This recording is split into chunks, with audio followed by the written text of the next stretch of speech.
Assalamu alaikum students. Welcome to Dhaka Secondary Online Winter Vacation class.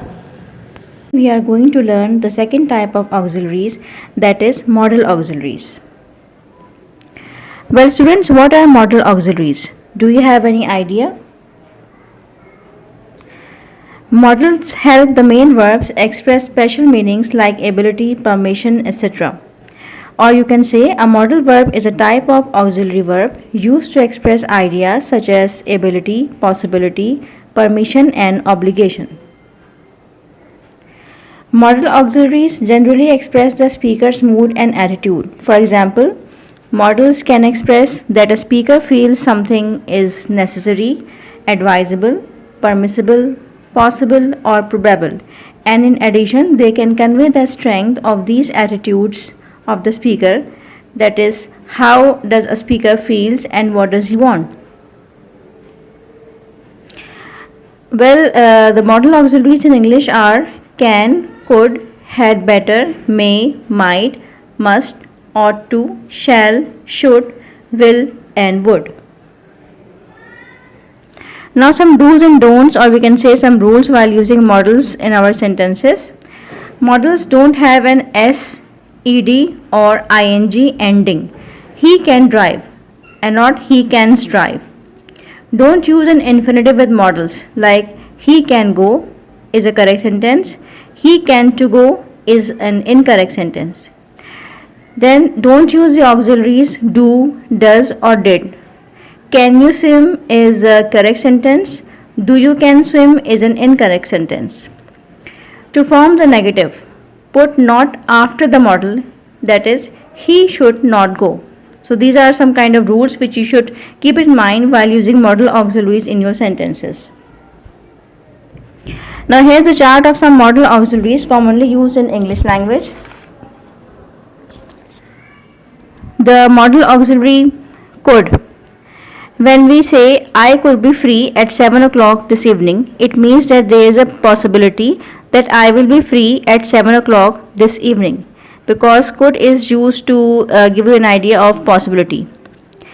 Can is used to communicate the ability to do something. For example, I can speak English.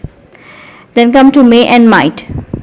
They express possibility too. If we say he might be free, he might be from England, it means he is possibly from England. And if we say she may have gone home, it means that there is a possibility she has gone home. And shall and should, we use shall when we are making a suggestion with the pronouns I and we instead of using the auxiliary will. For example, shall we go for a walk? Shall I take the rubbish out? We can also use shall to ask for a suggestion. For example, where shall we go this weekend?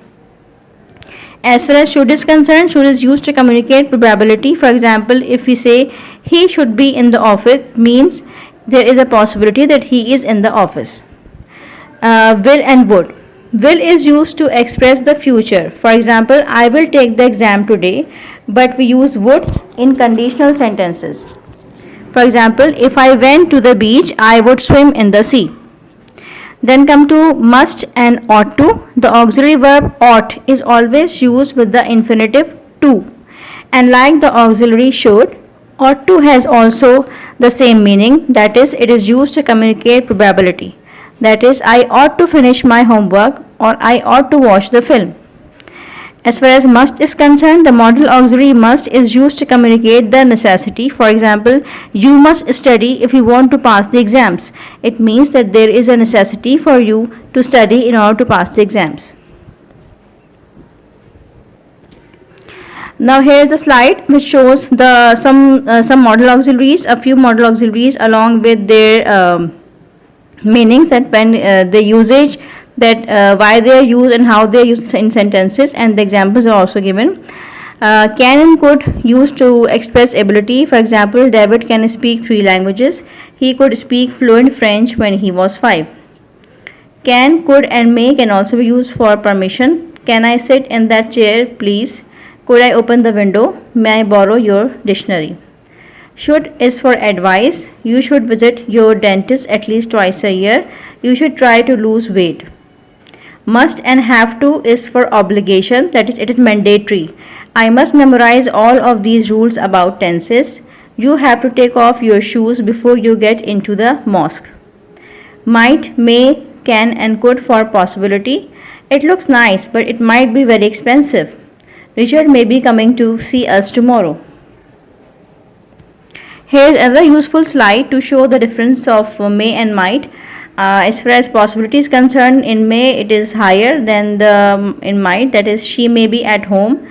In might, he might like playing basketball. So the possibility of she may be at home is higher. Then may is for permission, that is, may I sit here. And might can also be used like, might I ask you a question. So this is just a past form. Permission is also given permission while using may in the sense that yes, you may go now. And suggestion for might is, you might try my cheesecake. This is a polite suggestion. Then may is used to ask a request. May I have the bill please. May is used to ask, might is used to ask a request which is more formal. Might I borrow your book? This is not friendly, right? Wish and may is also used with wishes, that is, may you both be very happy. But might is along with the condition, that is, if you work hard you might finish it. I hope you have understood well. Thank you for watching.